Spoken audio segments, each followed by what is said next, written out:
سلام عليكم. مدرب النصر السعودي يصدم الجميع، رونالدو سيعود إلى أوروبا، هل تم طرده؟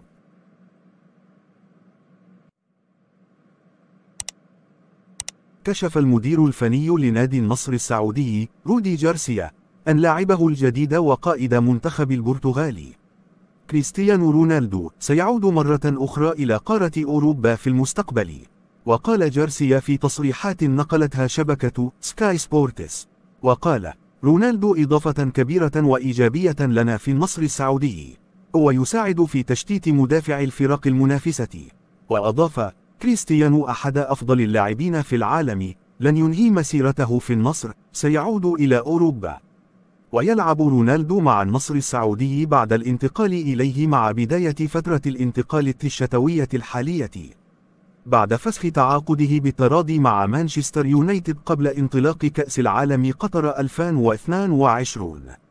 ووقع البرتغالي على عقده مع النصر لمدة موسمين ونصف، أي سيكون عمره 40 عاما، بمقابل راتب سنوي قيمته 100 مليون يورو.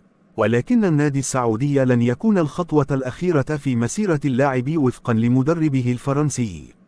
وحتى الآن لم يسجل رونالدو أي هدف في مباراة رسمية بقميص النصر سواء أمام الاتفاق في الدوري السعودي. لم يسجل رونالدو أي هدف في مباراة رسمية بقميص النصر سواء أمام الاتفاق في الدوري السعودي أو اتحاد جدة في كأس السوبر السعودي. وشكرا على المشاهدة، لا تنسى اشترك في القناة ليصلك كل ما هو جديد، وإلى لقاء وبعد الفاصل.